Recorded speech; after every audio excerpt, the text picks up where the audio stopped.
Bien, alors nous allons commencer. Donc la maîtrise du risque. Ce qui est important de savoir. Alors, je vous passe la présentation de mon parcours. Pour ceux qui ont l'habitude de suivre mes webinaires, vous la connaissez. Pour ceux qui viennent pour la première fois, sachez que vous pouvez demander la présentation du support, le support de cette présentation. Soit vous me la demandez directement, soit vous la demandez à Jean-Baptiste Barbier, le directeur commercial d'Easy Bourse. Vous pouvez également aller sur LinkedIn éventuellement. Euh, alors, le sommaire pour aujourd'hui, donc ça va être un rappel du processus d'investissement. Donc ce processus d'intervention sur les marchés financiers est un thème qui a fait l'objet de 3 webinaires, les 3 derniers, qui permet de recadrer la gestion du risque dans ce process. Dans un deuxième temps, on verra la gestion du risque, ce que vous devez savoir dès le départ sur la notion de risque, quel risque prend votre capital à chaque fois que vous intervenez sur les marchés financiers. Nous aborderons enfin les 7 méthodes qui permettent de gérer son risque lorsqu'on intervient, lorsqu'on achète un actif ou lorsqu'on le vend. Quelles sont les bonnes méthodes, quelles sont les moins bonnes méthodes, quelles sont les méthodes à éviter. La gestion du risque, les stratégies. J'aborderai 2 stratégies. Ça permettra d'avoir une vision globale, mais surtout de donner une orientation dans vos recherches personnelles. Et une conclusion. Alors, un rappel s'agissant de ce webinaire, il ne s'agit pas d'un conseil en investissement. On va parler de valeurs, valeurs du CAC 40 ou de devises ou d'indices, mais à aucun moment il ne s'agit de conseil en investissement. Ce webinaire a un but uniquement pédagogique. Alors, rappel sur le processus d'intervention, notamment lorsqu'on intervient sur les marchés financiers. Un processus d'investissement, je vous le rappelle, a différents objectifs. La première chose, c'est que quand on intervient sur les marchés financiers, notre adversaire, c'est pas les marchés. Les marchés n'ont que faire de nous, de notre petite personne, de notre ego. Le marché est vis-à-vis, je dirais le seul adversaire que nous devons affronter, c'est nous-mêmes, nos émotions. De quelle manière nos biais émotionnels peuvent impacter nos prises de décision. En psychologie, on parle souvent de coup d'état des émotions sur notre rationalité. Le processus d'investissement aura pour but de limiter ces biais émotionnels. Comme vous voyez, investir son capital, son propre argent, a forcément un impact sur la façon dont on réfléchit, dont on prend des décisions. Le stress, la peur, l'espoir, donc polluent notre capacité à prendre les bonnes décisions. Un processus d'investissement nous permet aussi de ne pas se disperser. On a une stratégie, on s'y tient, on ne va pas se disperser sur différentes stratégies. N'oubliez pas que le but de vos interventions, c'est de faire fructifier votre capital et pas d'avoir juste une recherche purement intellectuelle pour essayer des stratégies. Ça, c'est en démo, pas en réel. Enfin, quand je parle de stratégie, le but c'est de professionnaliser son approche. Vous le savez, un trader professionnel en salle des marchés, il est spécialisé sur un ou deux actifs, il a ses techniques et ses stratégies, et il a pour but d'augmenter le PNL, c'est Profit and Loss, le compte de résultat de sa banque. De la même manière, quand vous investissez sur un OPCVM, derrière il y a un gérant. Ce gérant, lui, il a une stratégie. Il est souvent,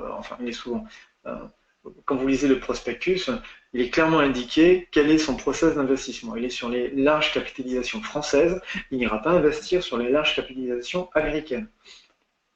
De la même manière, s'il est sur le secteur de la santé, il n'ira pas sur le secteur industriel. Donc, quand on a une stratégie, on s'y tient, le processus d'investissement est là pour vous le rappeler. Et bien sûr, le processus d'investissement, vous l'aurez compris, c'est pas investir au doigt mouillé, en fonction de ses envies, en fonction de ses humeurs. Toujours pareil, vous investissez 500 euros, 1000 euros, ça représente une infime partie de votre patrimoine. Vous êtes là pour tester parce que vous avez envie de sensations, pourquoi pas, mais quand il s'agit de capital important avec des objectifs patrimoniaux, faire de la rentabilité, dégager un revenu complémentaire, il faut être rigoureux et professionnel. Dans ce cadre, une fois qu'on l'a défini, c'est comment gérer son capital. Donc on est dans la gestion du risque et plus largement de son capital. Donc outre votre setup d'intervention, c'est-à-dire de quelle manière et pourquoi vous rentrez dans un marché, vous achetez une action, vous la vendez, ou une devise ou un indice, ce qui sera important de savoir, c'est votre objectif de prise de profit. Quel est votre objectif de prix quand vous achetez une action ou quand vous vendez un actif, c'est quel est votre objectif de prix à la vente. De la même manière, quel est votre niveau d'invalidation? Vous avez un scénario, vous avez un objectif, vous pensez qu'une valeur va monter, va augmenter, le prix va augmenter. Quel est votre niveau d'invalidation? C'est-à-dire, quel est le prix qui va vous faire dire que votre scénario ne se réalisera pas? Là, nous sommes dans la thématique de ce qu'on appelle le money management, la gestion de votre capital. Alors, qu'est-ce que le money management? La gestion du capital, c'est tout simplement protéger et gérer le capital. Le capital est votre matière première. Vous devez donc y faire attention. Vous devez connaître la notion, par exemple, de drawdown max. C'est la perte maximale que vous avez réalisée dans vos interventions sur les marchés financiers. Et de ce drawdown max, vous devez donc connaître l'effort que vous devrez fournir pour revenir à votre niveau d'équilibre.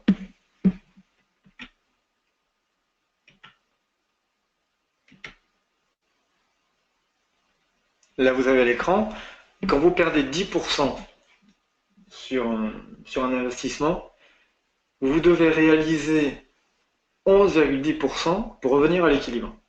D'accord? Vous avez un capital de 100, vous perdez 20%. Vous êtes à 80. Vous devez réaliser 25% pour revenir à l'équilibre, 100. Donc vous l'avez compris, quand vous perdez 50%, vous êtes à 50. Pour revenir à 100, vous devez faire un effort, vous devez réaliser une plus-value de 100%. Quand on voit ces chiffres, il est important de bien gérer son capital et de gérer ses pertes. Vous devez systématiquement savoir quel est le risque maximal que vous êtes prêt à prendre et l'effort que vous devrez fournir pour rattraper cette perte. Alors comment faire pour éviter des grosses phases de perte? D'un point de vue global, respectez un niveau de risque par rapport à un niveau de gain, quelle que soit votre stratégie. Ça, c'est en général le premier commandement. Alors, qu'est-ce que ça veut dire? Ça fait référence typiquement à la notion de risque-reward. Risque-reward, c'est un ratio, c'est le risque par rapport au gain. Alors, il est présenté comme ça, risque-reward, mais le ratio, c'est plus gain sur perte.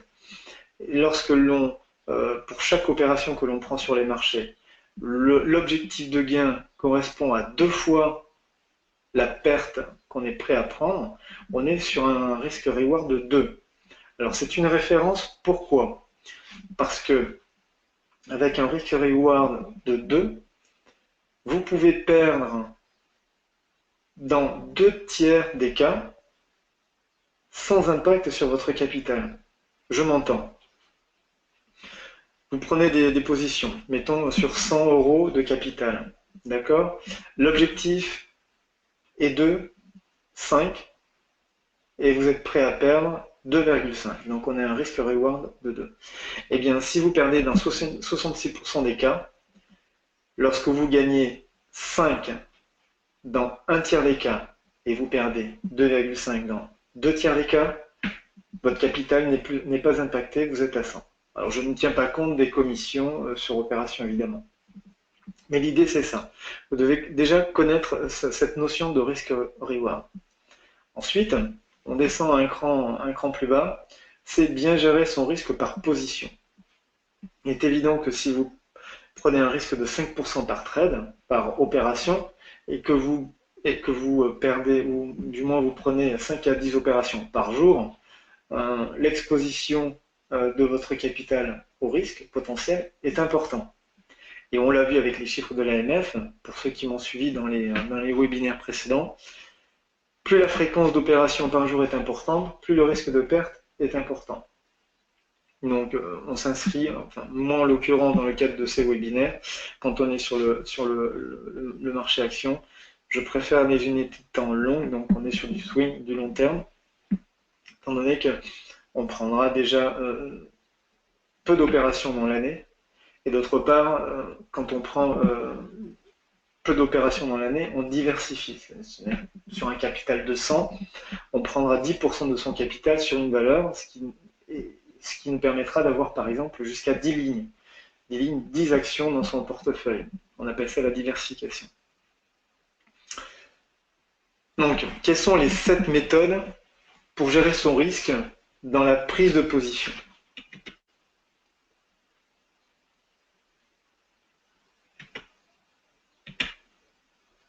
Alors, la première méthode, c'est ce qu'on appelle le stop loss, enfin le niveau de prix d'invalidation que vous fixez de façon fixe. À chaque fois, vous êtes prêt à perdre 5 euros sur toutes les positions que vous prenez, quelle que soit la valeur, quel que soit le montant, vous fixez un écart de 5 euros. Ou alors un écart de 2% de votre ligne. Alors, cette méthode a l'avantage d'être simple. Ça évite un nombre de calculs que vous ne souhaitez pas faire, même si Excel ou la calculatrice est à portée de main, vous préférez cette méthode. Bon, elle vous permettra de protéger votre capital. Vous avez un stop loss, c'est un bon réflexe. Maintenant, cette méthode est pas forcément très efficace parce qu'elle ne tient pas compte, un, de l'historique de l'actif sur lequel vous investissez, et puis deux, ça ne tient pas compte de la volatilité de cet actif. Si vous prenez systématiquement un stop à 2% alors que vous investissez sur un actif, je lisais une question, je répondrai tout à l'heure, ou non, je finis et cette méthode, et ensuite je réponds à votre question. N'hésitez pas à poser vos questions sur le chat. Je prendrai le temps d'y répondre soit en cours, si elles me paraissent, s'il me paraît important d'y répondre tout de suite, en lien avec ce que je dis, soit j'y répondrai en fin de webinaire. J'ai prévu une demi-heure de webinaire et donc un quart d'heure de questions-réponses. Donc l'écart fixe ne tient pas compte de la volatilité, on ne tient pas compte de la réalité intrinsèque de la valeur sur laquelle vous investissez. Une valeur qui a tendance à bouger de 3 à 4% en intraday, donc en une seule journée, il est évident que si vous prenez systématiquement un stop à 1 voire 2%, il a de fortes chances de se retoucher, alors qu'on est quand même sur un horizon de temps beaucoup plus long que la journée. D'accord? Maintenant, le stop loss en fonction d'un indicateur. Alors ça, c'est quelque chose que j'apprécie beaucoup. Et je vous renvoie par exemple au webinaire sur la moyenne mobile. Là, par exemple, je vous ai mis la valeur Athos à l'écran. Donc, si l'on prend l'ATR volatilité, donc c'est un indicateur qui permet de connaître la volatilité en euros sur une période donnée de Athos. Donc là, vous avez le graphique journalier. L'ATR est prévu sur les 14 dernières séances boursières. Et donc, nous avons à ce jour une volatilité sur les 14 dernières journées d'à peu près 1,6. Il est évident que si vous intervenez sur Athos et que vous tenez compte de la volatilité, vous prendrez donc un stop beaucoup plus important. Mais là, on est sur l'indicateur. Ici, vous avez la moyenne mobile à 50 périodes en bleu, 100 périodes en vert et 200 périodes en rouge. Donc quand on regarde la courbe de la valeur Athos, on voit bien le nombre d'impacts qu'il y a sur chacune des moyennes mobiles. Par exemple, sur la moyenne mobile 200 jours, il y aura beaucoup moins d'impact sur la moyenne mobile 50 périodes. D'accord? Donc en jouant sur ce que l'on observe graphiquement, on pourra utiliser une moyenne mobile comme comme marqueur de votre stop loss, de votre niveau d'invalidation. Pour prendre un exemple, je vais zoomer. Imaginons, on est à ce niveau-là, vous considérez que c'est un point bas, on casse à nouveau et on clôture au-dessus de la moyenne mobile 50 jours. Vous voyez bien le graphique et le curseur?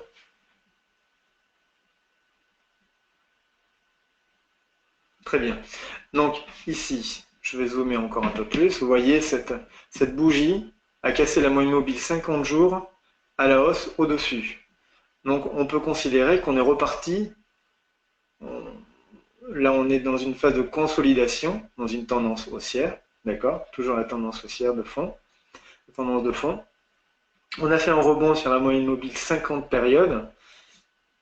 Donc on peut considérer que on repart sur une tendance haussière. On pourrait rentrer à ce niveau-là et mettre son stop loss au niveau de la moyenne mobile 100 périodes. C'est un bon marqueur statistiquement, vous le voyez. On a des rebonds sur la moyenne mobile 50 périodes sans toucher la moyenne mobile 100 périodes. On peut considérer donc que si on touche la moyenne mobile 100 périodes, il y a un risque de retournement. Voilà comment on peut utiliser déjà un indicateur comme niveau de stop loss.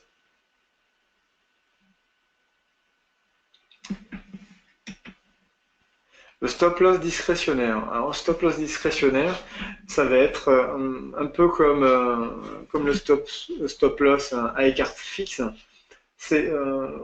Vous êtes sur votre graphique et vous définissez donc, je reprends, je zoome, toujours au même endroit, vous constatez donc une cassure à la hausse de la moyenne mobile 50 jours et vous allez placer votre niveau d'invalidation de façon un peu arbitraire. Alors, sous le dernier point bas de la valeur Athos, ou alors parce que vous avez vraiment envie de prendre une tendance haussière sur cette valeur, vous y croyez fermement, donc sur des considérations à la fois rationnelles et irrationnelles, et vous élargissez votre stop pour être sûr de ne pas être touché, et vous le positionnez ici. Seulement, le problème, c'est que vous investissez systématiquement, mettons, vous avez un capital de 10 000 euros, vous investissez donc 10% sur Athos, donc une ligne de 1000 euros, vous placez votre stop loss à ce niveau-là, vous n'avez aucune idée de ce que ça représente en termes de risque. Donc il faudrait que vous fassiez le calcul. Alors si vous faites l'effort de faire le calcul, moi je vous conseillerais de du coup faire un calcul de votre niveau d'invalidation en fonction de la volatilité, de bien calculer la taille de votre position. Ouais, faire le calcul inverse. Pas calculer le risque après coup, mais partir du risque que vous êtes prêt à prendre et calculer la taille de votre position.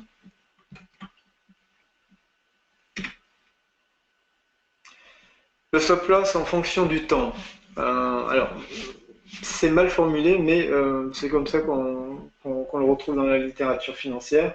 Le stop loss en fonction du temps, c'est tout simplement tenir compte du calendrier économique.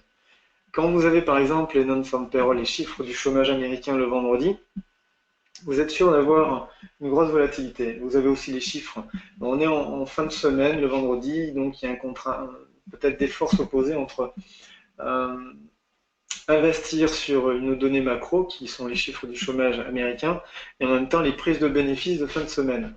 Donc vous avez les mêmes chiffres, par exemple les chiffres ADP, généralement c'est le mercredi qui précède. Et là, donc quand ils sont bons, quand ils sont mauvais, ben, vous avez une tendance intraday que vous pouvez saisir. Donc c'est utiliser les données macroéconomiques, le calendrier économique, pour prendre des opportunités sur le marché. Alors bien sûr, vous ne prendrez qu'une partie de ces opportunités, mais ce n'est pas grave. L'objectif, c'est de faire un gain, pas d'avoir 100% du gain sur une journée. Ensuite, vous avez le stop loss en fonction de la volatilité. C'est celle que je préfère. Alors voilà la volatilité. Et donc là, du coup, je réponds. Donc j'avais une question sur l'ATR. Alors, je vais répondre aux questions et on continuera parce qu'on est sur le. Faut-il investir sur les actions à fort dividende pour compenser des pertes éventuelles? Alors, j'y répondrai en fin fin de webinaire. Euh, À part l'ATR, donc l'Average True Range, quel indicateur est simple à utiliser comme stop loss? Eh bien, nous allons le voir tout de suite, donc en utilisant la volatilité, par exemple. Je vous propose celui-ci, donc c'est en fait, vous voyez bien les courbes en verte, ici. Là, vous avez une droite de régression, et ensuite, vous avez les écarts types à la droite de régression.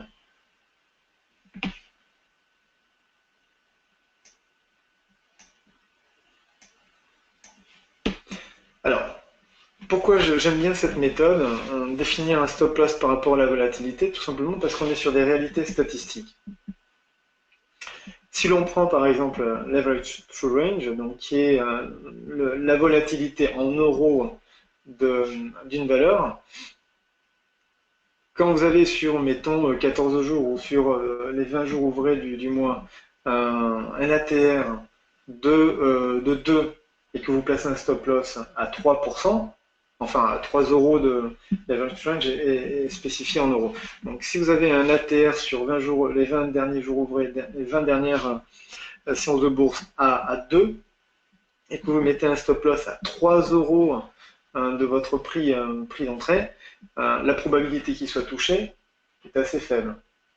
Après, il faut être dans la bonne tendance. Ça, c'est une deuxième chose, dans le bon sens. Maintenant, quand on est sur une analyse de la volatilité par écart type, donc on est sur les statistiques, vous devez garder à l'esprit que statistiquement, l'analyse de la volatilité par écart type veut que 67% des mouvements futurs d'un prix est contenu dans le cadre d'un écart type autour de sa moyenne, de sa droite de régression. Donc quand vous avez ici à l'écran, vous voyez bien le graphique à l'écran. Donc là, il s'agit du graphique Essilor. Vous avez donc la droite de régression qui est un peu l'équivalent, hein, on va dire un peu l'équivalent de la moyenne. Vous avez ici un écart type à la hausse, deux écarts types à la hausse, et dessous, vous avez un écart type à la baisse, deux écarts types à la baisse. Les statistiques disent donc que 67% des mouvements futurs du prix devraient être contenus dans un cadre d'un écart type autour de la moyenne. Et dans 95% des cas, ils touchent à peine il ne touche jamais les deux écarts types. Donc 5% des cas, il touche le deux écarts types à la moyenne. Donc ça, ce qui veut dire, quand on est à ce niveau-là, par exemple, on vient de toucher deux écarts types par rapport à la moyenne. Et on est sur une étoile filante. Après une belle bougie hausse, quasiment un marobozu haussier, on a une étoile filante avec une longue mèche et qui vient clôturer sous sous deux écarts types. Là, on est sur un fort signal de retour à la moyenne, comme vous le constatez ici. Mais on ne vient pas casser cette moyenne. On repart à la hausse. Et on est dans un canal, c'est ce qu'on appelle un canal, un standard déviation, où on utilise la droite de régression avec les écarts types. C'est à peu près l'équivalent de la bande de Bollinger, mais beaucoup plus épuré. Donc c'est quelque chose qu'on peut utiliser dans le sens où si on est par exemple, on ne veut pas jouer l'étoile filante mais attendre la confirmation avec la bougie suivante, donc la journée de bourse suivante, on mettra son stop loss au niveau des deux écarts types, donc ici, et on est sûr que dans 95% des cas, on ne sera pas touché. Enfin, on est sûr. Les statistiques veulent. Ça ne veut pas dire que ça n'arrivera pas. Ne rentrons pas dans un des biais émotionnels du trader qui est l'illusion du joueur. Parce que dans 95% des cas, ça ne touche pas, ça ne touchera pas. Non, dans 5% des cas, ça peut toucher. Donc voilà, deux aspects sur la volatilité, c'est soit en euros avec l'ATR, soit avec les droites de régression. Donc là, on est sur les statistiques, c'est notre mesure de la volatilité. Pour moi, c'est un indicateur pour répondre à une des questions. Donc, il n'y a pas que l'ATR, il y a aussi alors là, c'est standard déviation. l'indicateur que vous retrouvez sur la plateforme Isebourg, je crois qu'il y est, et vous l'avez aussi sur ProRealTime, mais pas de cette manière. Il est plutôt, sur un indicateur graphique qui se situera sous le graphique des prix. Ce type de graphique, ce type d'indicateur euh, calculé en parallèle, donc en juxtaposition du prix, c'est quelque chose que j'ai créé, que je peux vous... Ah oui, vous pouvez utiliser la bande de Bollinger, exactement. La bande de Bollinger qui donne des informations supplémentaires en termes de compression et d'explosion. Donc les phases de consolidation et d'expansion, tout simplement.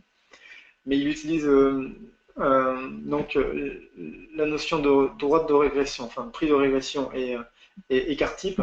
Le seul problème, c'est que la bande de Bollinger est beaucoup plus réactive par rapport au prix. Parce qu'elle utilise par exemple une moyenne mobile 20 périodes, alors que sur une droite de régression, on va quand même élargir le spectre des périodes, ce qui permet d'avoir une droite de régression et de voir une belle tendance. Voilà, on peut l'utiliser comme une droite de tendance.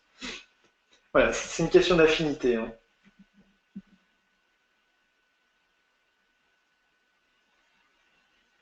Ah, si, la bande de Bollinger, oui, vous pouvez la paramétrer. Là, c'est vraiment une question d'affinité. Hein. Moi, je préfère la droite de régression. Donc là, on est sur ce qu'on appelle le standard déviation Chanel. Donc c'est le canal de droite de comment on appelle ça? Écart type. On pourrait le traduire en français par le canal d'écart type.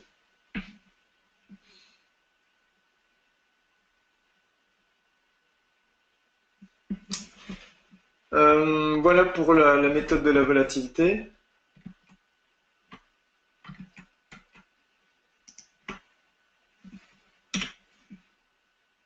Alors, stop loss en fonction d'une configuration graphique. Alors, stop loss en fonction d'une configuration graphique, ça va renvoyer, par exemple, au webinaire que j'animais sur le processus d'investissement, sur la phase soit de configuration graphique, soit sur les chandeliers japonais. Ah, par exemple, je vais prendre cette fois-ci LVMH, ici. Donc on est dans une période d'indécision. Alors là, on est toujours sur des données journalières, d'accord? On a différentes phases. Donc on était en 2015. Voilà, donc on a à cheval sur 3 années, 2015, 2016, 2017. Pour ceux qui connaissent bien la valeur, ça vous donne un repère temporel. Alors, comment utiliser une configuration graphique, que ce soit donc une pattern, donc une configuration graphique, une forme géométrique, soit un chandelier japonais. Ici, nous avons, je vais zoomer,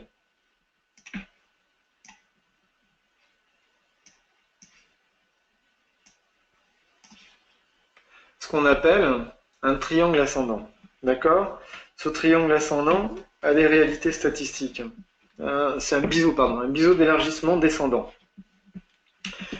La particularité de cette configuration graphique, c'est qu'on rentre par le bas, d'accord?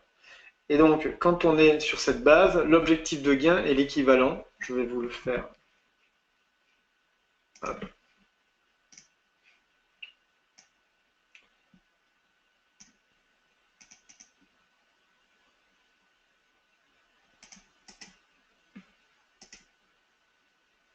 C'est le bien. Voilà, configurer le segment. Donc, je vais vous le faire en bleu. Voilà. Donc un biseau d'élargissement, on prend le dernier plus bas avant l'intégration de biseau d'élargissement. Alors ça on le sait après coup évidemment. Quand on voit la configuration se dessiner, on a un premier impact, deuxième impact, troisième impact, donc quatrième impact. En général, on peut anticiper une clôture à la hausse.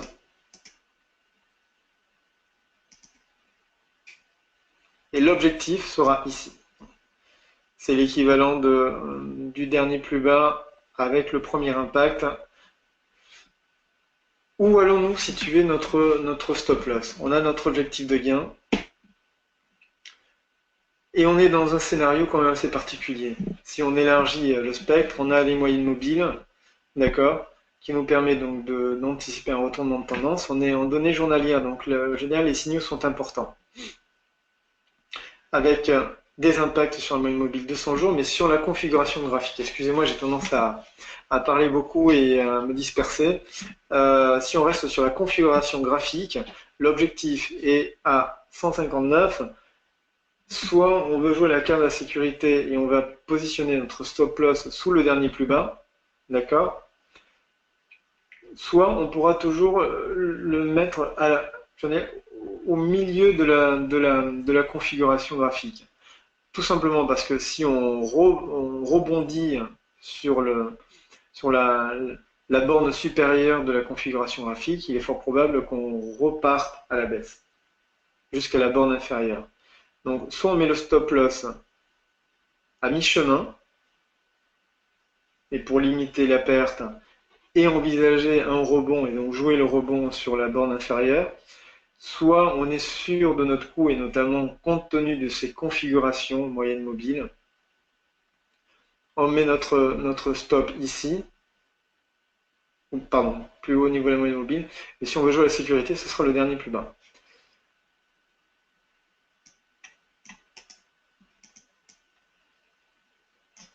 Donc là, je vous ai pris la LVMH tout simplement parce qu'on est sur une configuration graphique avec une proximité de niveau de prix important que constituent les moyennes mobiles. Mais en plus de cela, on est aussi sur des configurations de chandelier où quand on a un gap d'ouverture, un gap haussier, il y a le pullback dont je parlais dans mon dernier webinaire et ensuite la confirmation de la hausse.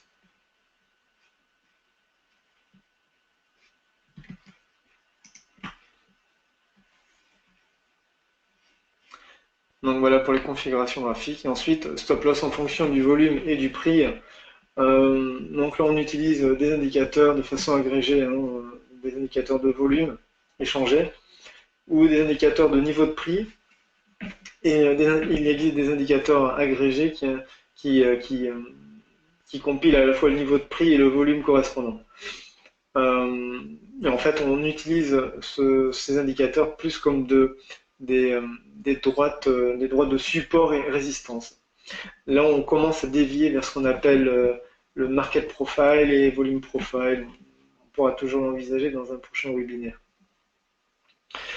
Cela étant dit, voilà les 7 façons de positionner son niveau de stop loss.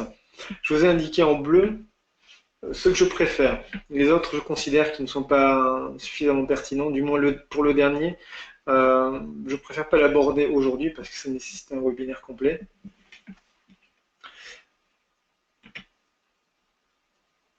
Sachez que, au-delà des méthodes, il y a aussi des stratégies.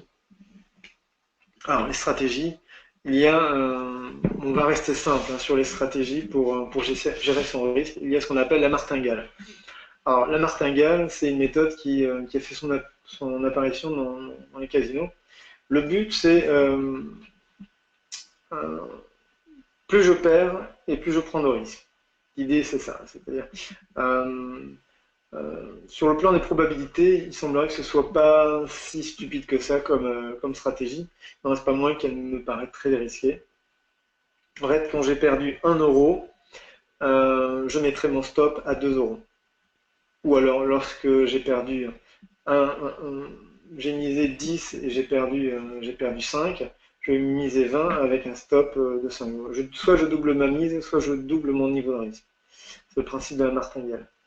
Alors, le but, c'est de gagner plus. Voilà. Pour être concret.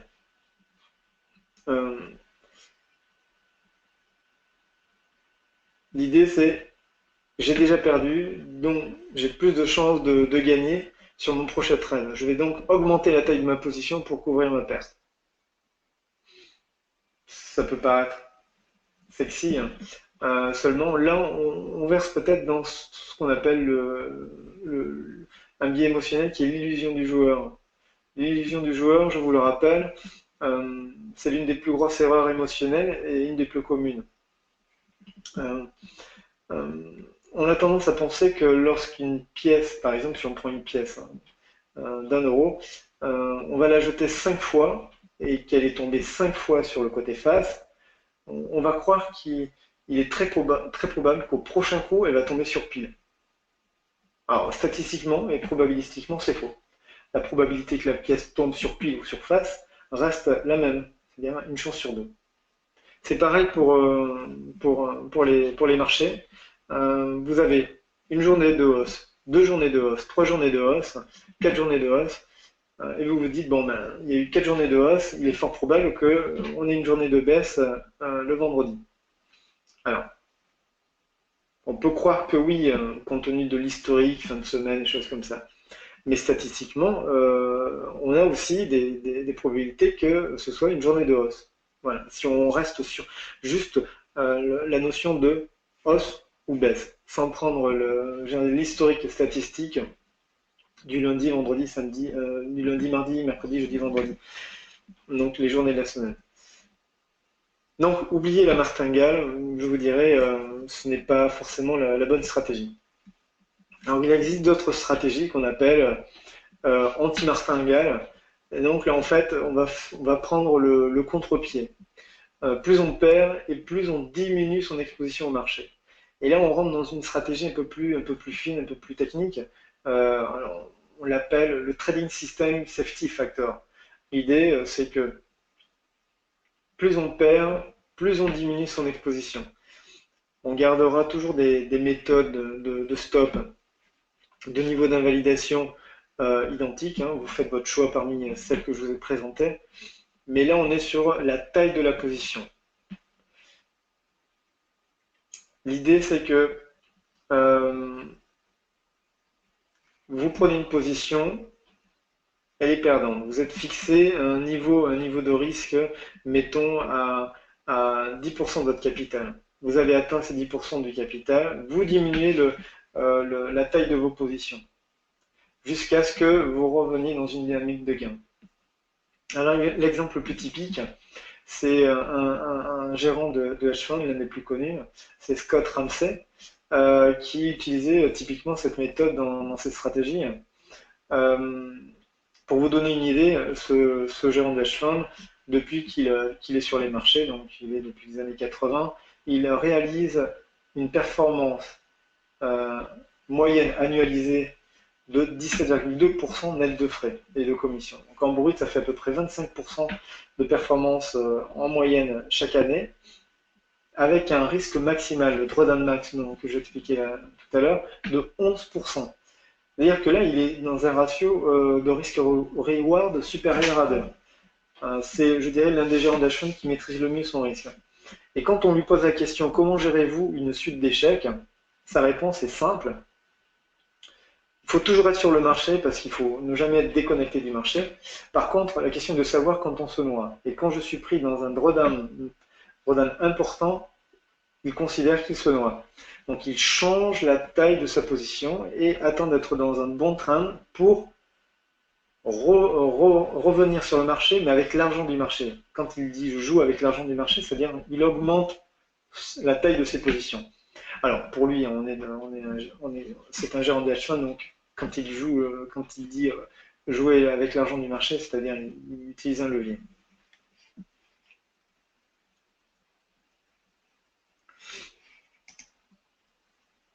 Donc, en conclusion, euh, toujours rester sur une méthode. La méthode est importante.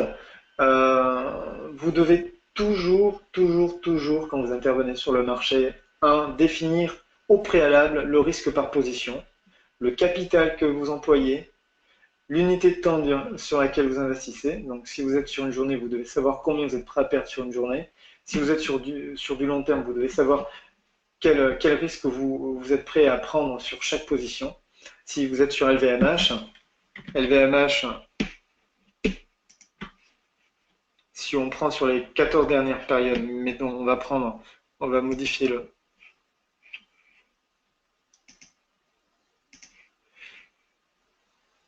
Alors, modifier, hop, paramètres. Ah oui, donc ça c'était quelque chose que j'avais calculé. Mettons, on va prendre les 20 sur un mois. Donc sur les 20 dernières périodes, donc 20 journées boursières. Donc on est à ce jour à 1,3. Donc on est en moyenne à une variation de 1,35 euros. Sur le plus long terme, je dirais sa volatilité maximale sur un an écoulé, on va être à à peu près 2 euros. Eh bien, sur une position sur LVMH sur au-delà d'un mois, euh, sachez prendre un stop à 2 euros. Et en fonction de ces 2 euros, vous saurez quelle taille de position vous êtes prêt, vous devez prendre sur cette position. Donc, calibrez ces prises de position, fractionnez vos entrées et vos sorties. Là, on est dans les stratégies. Si vous ne voulez pas rentrer en une seule fois, vous pouvez rentrer en plusieurs fois. Et pareil pour les sorties, sachez prendre régulièrement vos profits, ce qu'on appelle des prises de bénéfices partiels. Et bien sûr, sachez couper les pertes et ne jamais moyenner la baisse. On moyenne quand on est en gain, mais on ne moyenne pas quand on est en perte, ce qu'on appelle les stratégies de pyramidage. On pyramide quand on est en gain, jamais en perte. Et d'un point de vue stratégie, construction de stratégie, alors moi personnellement avec les traders que je coach, j'utilise ce qu'on appelle la méthode OPP, Outcome, Performance and Process. C'est comme un athlète de haut niveau, ou peu importe, pas forcément de haut niveau, mais vous préparez un marathon, vous fixez un temps pour ce marathon, c'est votre objectif de performance.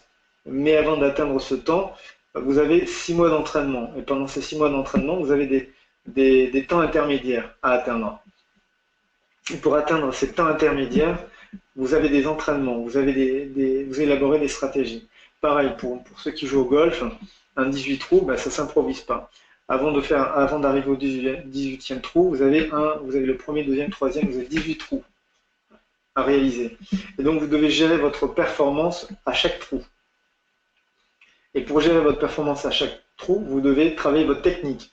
Technique d'approche, technique de swing, en fonction de la configuration du par, en fonction du club que vous utilisez. Ça se prépare. Vous êtes joueur de tennis, vous préparez une compétition. Avant de faire cette compétition, vous allez d'abord apprendre à faire des revers et des coups droits, des lifts. Vous allez faire des petits matchs sur un set, sur 2 sets, sur 3 sets et gérer votre effort. Là, c'est pareil en trading. Donc, l'objectif final, c'est le résultat que vous voulez atteindre, 20% par an, 30% par an, la performance que vous devez réaliser chaque mois, ce que ça représente, ou la performance que vous devez réaliser chaque jour, ou sur chaque trade, vous réalisez 50 trades par an, combien chaque trade doit vous rapporter pour obtenir votre résultat. Et bien sûr, la méthode, c'est quelle méthode vous allez utiliser, c'est votre setup d'intervention, vos objectifs de gain et votre niveau de risque. Voilà, ça me paraît important. Une fois résumé, ceci, je vais reprendre les questions et y répondre. N'hésitez pas à continuer à en poser. Alors, faut-il investir sur les actions à fort dividende pour compenser les pertes éventuelles? Alors, c'est des stratégies qui sont utilisées. On va utiliser, on est sur un processus d'investissement. Le choix des valeurs seront les valeurs à fort dividende. Typiquement, si on prend les valeurs du CAC 40, si on prend le CAC 40, typiquement, je vais vous le prendre. CAC 40, non, pardon, alphabétique, ce sera plus simple. Le CAC 40.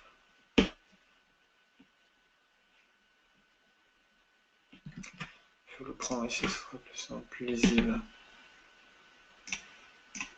Voilà. On va enlever, on va nettoyer, graphique, dupliquer, voilà. Donc, si on le prend depuis les années 2000,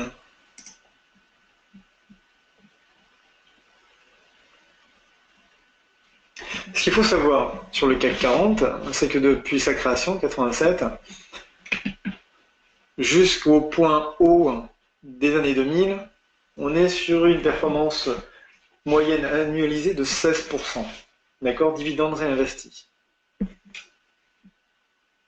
Depuis les années 2000 jusqu'à aujourd'hui, dividendes réinvestis, on est aux alentours de 2%, 1 à 2% de rendement annualisé. Donc quand on vous dit que le marché vous rapporte 8% par an, historiquement, c'est juste qu'on fait la moyenne de 87 à 2000, 16%, et de 2000 à aujourd'hui, qui est environ, on va dire, 1 ou 2%. Donc on fait une moyenne, 8%. Une fois qu'on a dit ça, c'est juste pour vous signaler que depuis les années 2000, on est dans un marché fortement volatile. Donc quand on est sur un marché fortement volatile, ça veut dire que oui, vous pouvez prendre des actions à fort dividende, mais vous n'êtes pas à l'abri d'un fort décrochage du prix.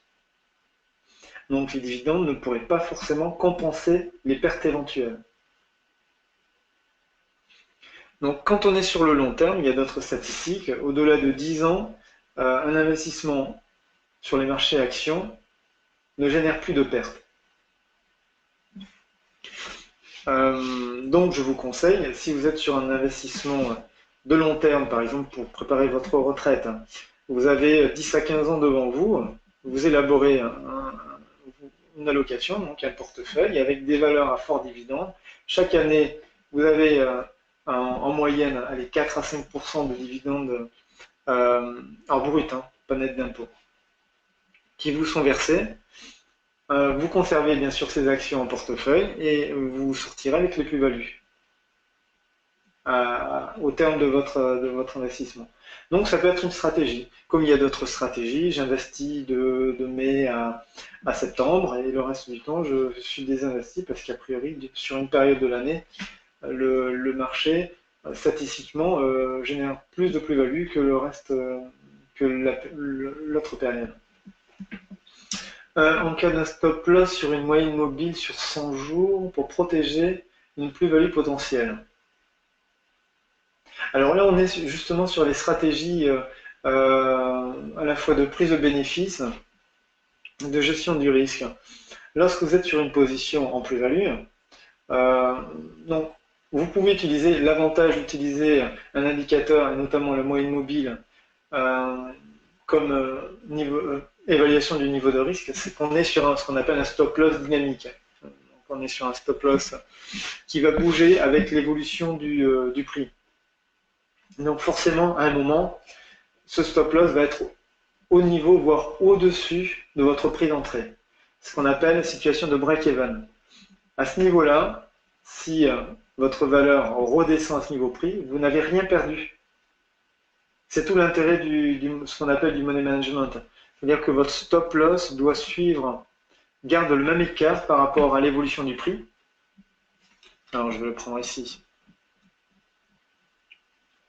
Typiquement, si vous rentrez ici, non, on va dire ici, vous êtes rentré ici, votre prix d'entrée est là, vous indiquez un stop sur la moyenne mobile 100 jours, évidemment, votre prix va bouger à la hausse et votre stop loss va suivre la moyenne mobile. À un moment, vous allez vous situer au-dessus de votre prix d'entrée.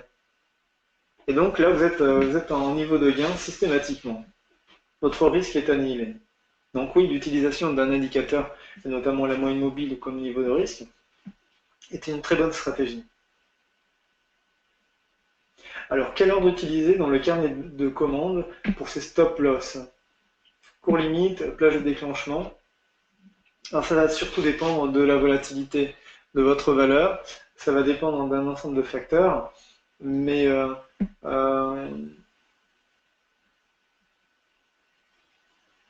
je dirais que c'est vraiment au cas par cas. Au cas par cas. Il y a un très bon webinaire animé par Jean-Baptiste de mémoire, justement sur l'utilisation des différents types d'or disponibles sur la plateforme EasyBourse. Je vous invite à la visionner. Je pense que ce sera beaucoup plus éducatif et beaucoup plus complet qu'une réponse que je pourrais vous faire ici même. Alors, comment mettre des écarts types sur l'écran? Quel indicateur? Alors, les écarts types, ben, Jacques vous a répondu. Ben, vous répondez à votre question, Jacques, à les bandes de Bollinger, tout simplement. Après, pour utiliser le standard déviation, tel que je l'ai à l'écran, donc c'est ici. J'ai dû le programmer parce qu'il n'existe pas. Enfin, il existe sur ProRealTime, mais sur la version payante. Donc c'est un indicateur que j'ai programmé, que je peux. Vous m'en faites la demande, je pourrais vous la mettre à disposition. C'est très puissant, hein. Statistiquement, je considère que euh, je tairai le nom, mais je sais qu'il y a une offre, notamment une offre de. euh, c'est un service qui est offert par un conseiller en investissement qui est connu, qui passe sur BFM, et qui propose donc l'envoi de signaux. Et une de ses stratégies sur le DAX est construite sur justement cette statistique qui veut que dans 95% des cas, le prix va évoluer à l'intérieur de deux écarts types par rapport à la droite de régression. Voilà.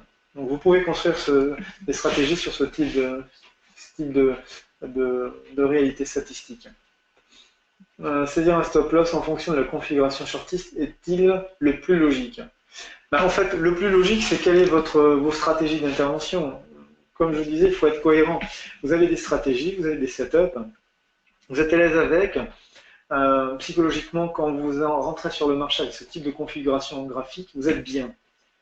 Donc évidemment, une fois que vous êtes à l'aise avec certaines configurations graphiques, vous les utilisez et bien sûr vous exploitez les statistiques liées à cette configuration graphique. Quand je vous dis que un biseau d'élargissement donne un signal valable à 79% des cas et qu'il atteint son objectif dans 80% des cas, évidemment, vous allez l'utiliser, vous allez rentrer sur ce type de configuration graphique et vous allez placer votre stop. Si vous voulez prendre un minimum de risque, vous le mettrez sur la borne basse du biseau. Ça vous donnera l'écart entre votre prix d'entrée et votre stop.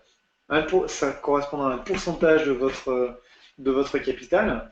Donc, en fonction de cet écart, vous calculerez la taille de votre position. Si vous n'êtes pas prêt à perdre 2% de votre position, eh bien, si le niveau d'entrée et la borne basse équivaut à 2 euros du prix d'entrée, 2% du prix d'entrée, pardon, oui, 2% du prix d'entrée, en fonction de ça, si vous êtes prêt à perdre 5%, vous utilisez un levier de 2.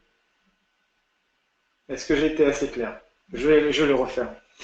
Vous êtes prêt à miser 100% sur, par exemple, je vais reprendre le graphique. Ça va être, non, c'est pas celui-là.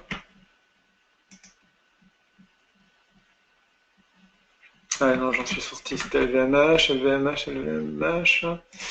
Voilà, c'était LVMH qui est là, clac. Voilà. Vous êtes sur LVMH, ici. Vous entrez ici, à 143, vous placez votre stop loss à 130. Donc ça fait 13. 13 divisé par 143. Ça représente 9% de variation. D'accord? Donc 9% de variation.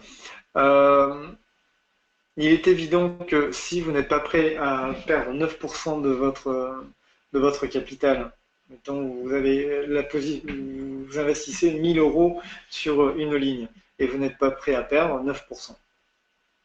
Votre limite est à 5%, quasiment la moitié. Et bien dans ces cas-là, si vous y croyez, vous n'investissez pas 1000, vous investissez 500.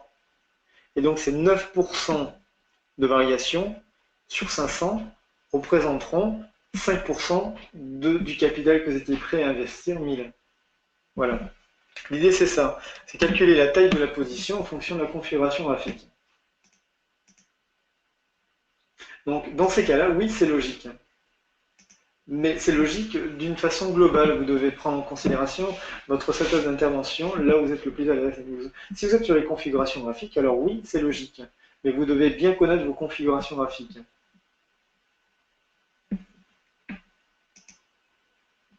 Alors Pascal, un exemple de TSSF. Un exemple de TSSF. Euh,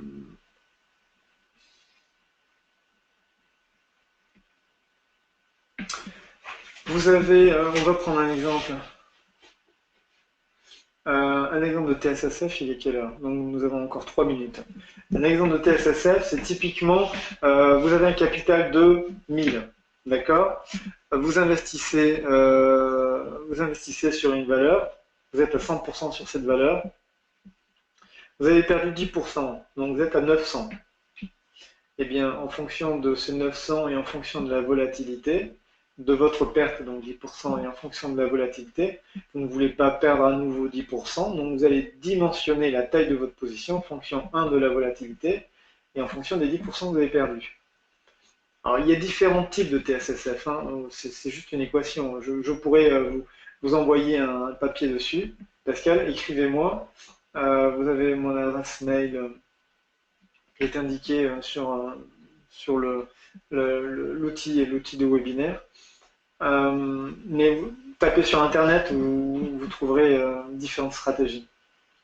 Pourquoi dites-vous qu'il ne faut pas moyenner à la baisse? Tout simplement parce que quand vous êtes perdant, et que vous augmentez la taille de votre position, vous augmentez le risque. Le but, c'est de protéger son capital. Si votre scénario est invalidé, que vous êtes haussier sur une valeur et que cette valeur baisse, c'est que vous avez tort. Pourquoi insister? Vous ne savez pas jusqu'où le marché peut vous donner tort. Donc à un moment, il faut savoir couper sa position, revoir son scénario. Si finalement vous avez un ensemble d'indicateurs qui vous disent qu'il y a un retournement baissier, ben peut-être prendre une position à la baisse, ou alors attendre un nouveau point bas pour reprendre si vous croyez fermement, vous avez différents indicateurs rationnels, qu'ils soient fondamentaux ou techniques, que la valeur est haussière, attendez le prochain point bas pour entrer à la hausse. Pyramider n'est valable que lorsqu'on est en gain, parce que vous multipliez de façon exponentielle les gains que vous allez engranger.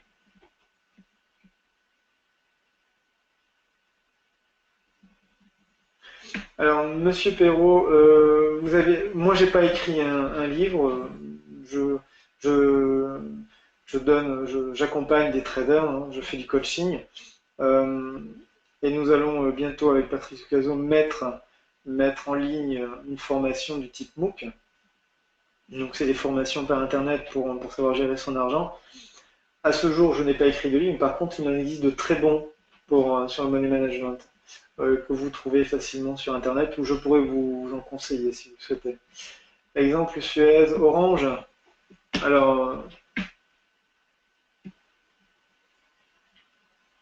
Alors Jean-Louis, pour les webinaires passés, vous les trouvez sur la chaîne Easy Bourse YouTube. La chaîne YouTube Easy Bourse, vous retrouverez l'ensemble des webinaires que j'ai pu faire justement sur. Pour prendre l'exemple de Orange. Alors prenons Orange.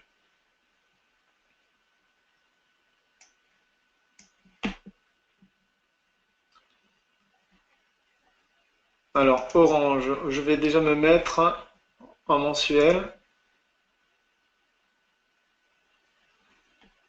Donc depuis 2003, passé la crise 2007-2008, donc on était dans une phase baissière. Et en 2013, donc retournement de tendance plutôt important.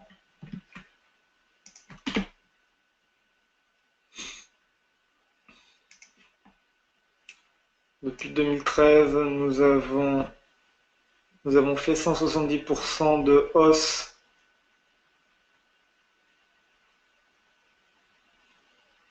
par rapport au plus haut et nous sommes à 150% de hausse en presque 4 ans, ce qui est très bien.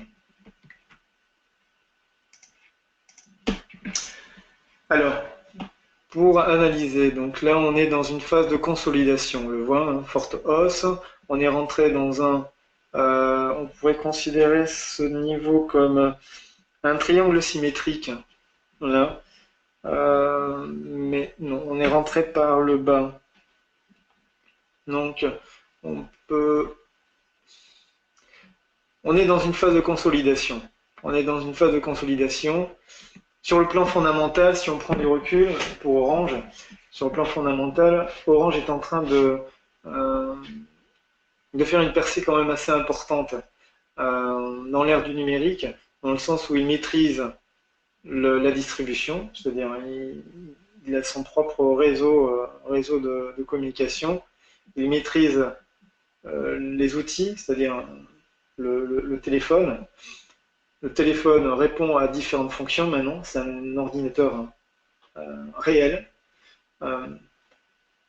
Je vois, certains de mes webinaires sont davantage suivis sur smartphone que sur PC. Vous allez sur Internet, vous passez vos communications et bientôt vous allez pouvoir payer avec votre téléphone. Et Orange a un partenariat avec Groupama pour lancer la première banque. Donc on est sur une fusion de métiers avec un canal de business assez important. Donc voilà pour le fondamental. Maintenant, si on reste sur la gestion du risque, alors quand vous dites exemple sur Suez ou Orange, alors là Orange, c'est sur quelle unité de temps, Ronan?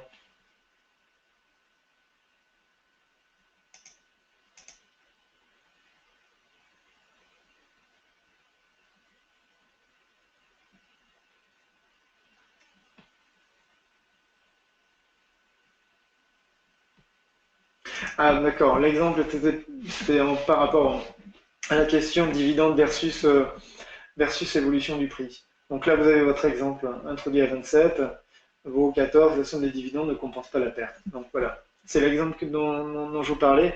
Vous n'êtes pas à l'abri d'un fort décrochage de la valeur qui nous compensera, dont les dividendes ne compenseront certainement pas les dividendes, les pertes. Voilà, donc j'ai, je pense, répondu à une majorité de questions. N'hésitez pas, vous pouvez envoyer vos questions par mail, je me ferai un plaisir, un point d'honneur à y répondre. Je vous remercie de votre participation. Le webinaire, j'espère qu'il a répondu à vos attentes. Le titre était bien la gestion du risque dans vos prises de décision sur les marchés financiers. Le support sera disponible, vous m'en faites la demande ou à moi ou à Jean-Baptiste Barbier, directeur commercial d'EasyBourse. Et je vous dis à bientôt pour un prochain webinaire. Voilà, je vous souhaite une bonne journée et merci pour votre présence. À bientôt.